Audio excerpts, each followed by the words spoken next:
To the bill. To the bill, please. Thank you, Mr. President. First, do no harm. Do no harm. Can you imagine what this state would look like if we would refer to those words before we pass any legislation? First, do no harm. Senate Bill 3 does harm to my district, my constituents.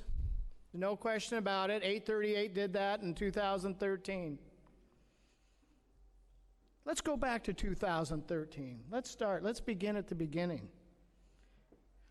With a light knock on my door and kind of an unannounced entry, one of our senior senators came into my office.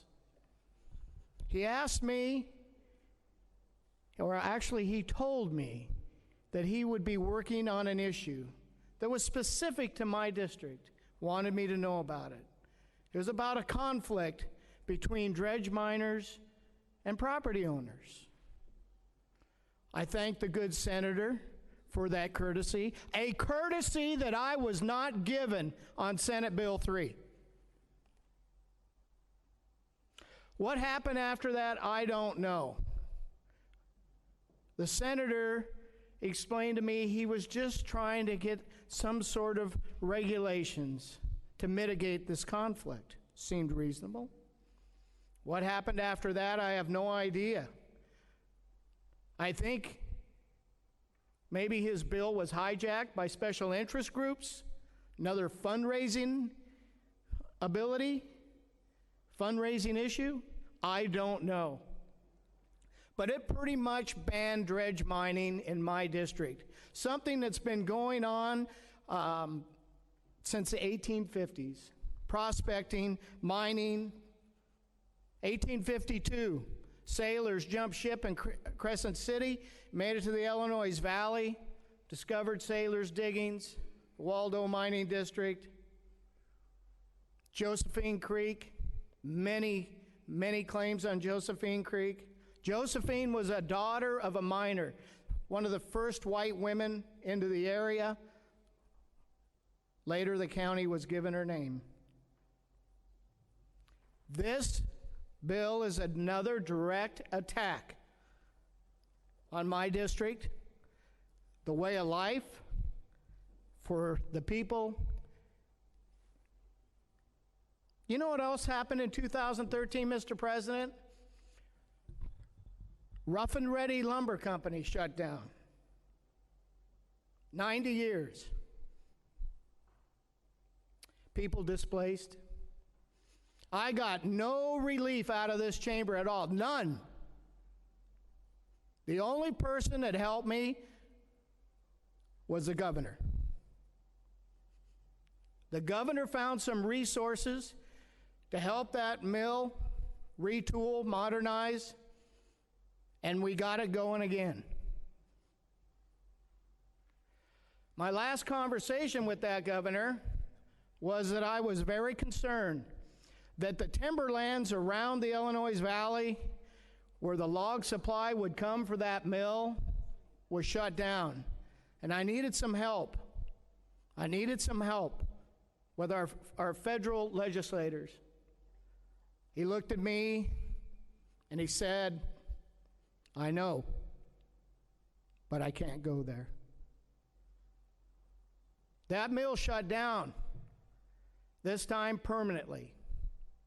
An icon in the Illinois Valley for 90 years. Done. Families, their dreams shattered, displaced. The economy gone forever, never coming back. Never coming back. Did this body help? No, this body did not help. I don't want to see that happen again. You know, I've always been fascinated since I've been in this building with urban legislators. Yes, they're mesmerized by what goes on in rural Oregon. I've been perplexed with that. At the same time, they're so mesmerized with rural Oregon when in their own districts, police departments under siege, mayors that need protection can't go home, their families threatened, city council meetings that can't go on, schools that are failing miserably, homeless problems off the chart, the infrastructure is falling down. In Salem, 22 million gallons of sewage dumped into Willamette River, and they're worried about pollution in Josephine County? Dumping of sewage in Portland? There's toxic parcels of land scattered throughout these cities. But yeah, they're worried about a few miners in Josephine County, 250 miles away. Wonder about priorities. You know, a few weeks ago, I was told a story about lobster fishing. Lobster fishing. Lobstermen. In Maine, New England, tough life, lonely, dangerous. They go out by themselves, maybe with their black lab with them is all. Tough life. I was intrigued by what I heard, so I actually did a little research, did some reading, and it's a tough life. Tough life to be a lobsterman in New England. I will never know exactly how tough it is, because I'll never go fishing for lobster probably in New England, never. I don't know what their issues are, what their struggles are. I couldn't even imagine. And you know, that's no different for like a farmer. If you're not a farmer, you don't know what it's going to be like to put 18 hours a day on a tractor, day after day after day, in the hot and the dust, the noise. You'll never know. You'll never understand what those issues are. Or the rancher who stays up all night with the mare while she foals, and then have that foal die. How about the commercial fisherman?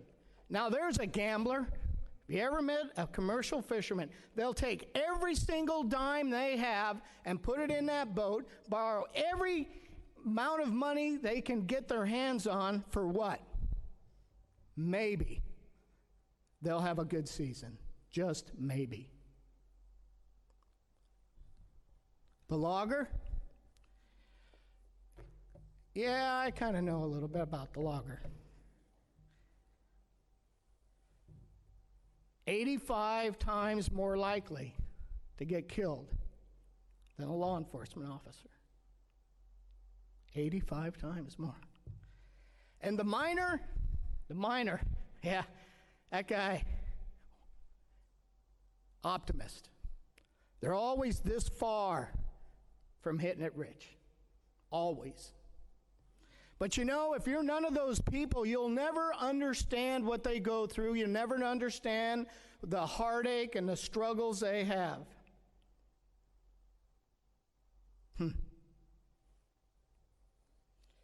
I don't know.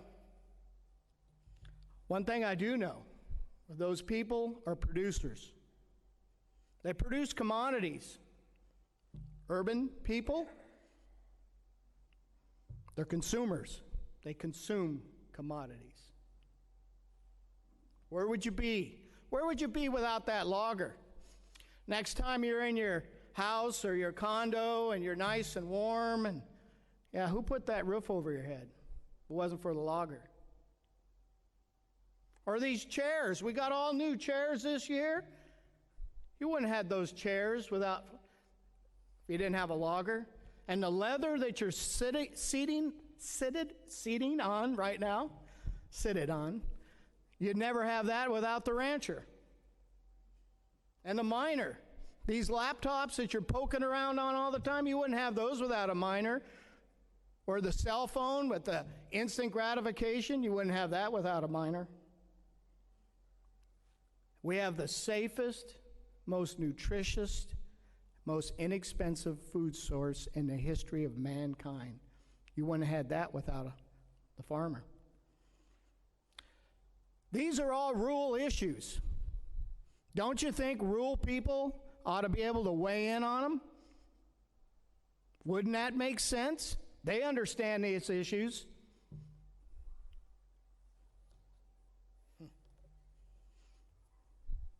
No. You know what we hear out of urban Oregon?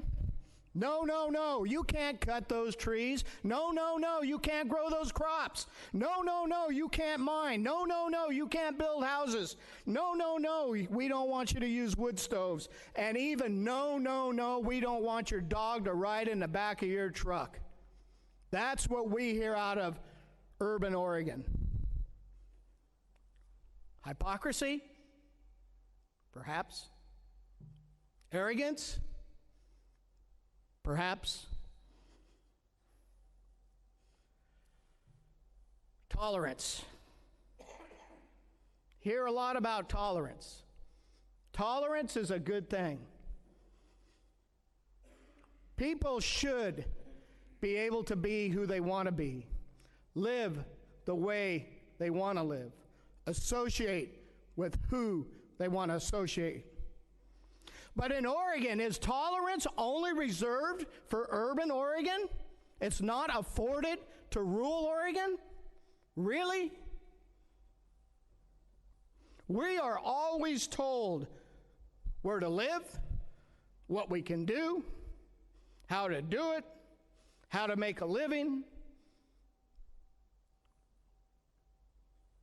Senate Bill 3 is another attack on rural Oregon.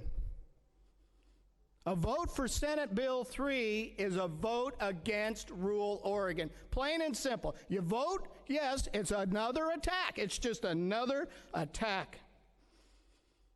But you know, something else is going on, I've noticed this last year. Something else. Rural Oregon is starting to be louder. Rural America is starting to be louder. They're starting to stand up.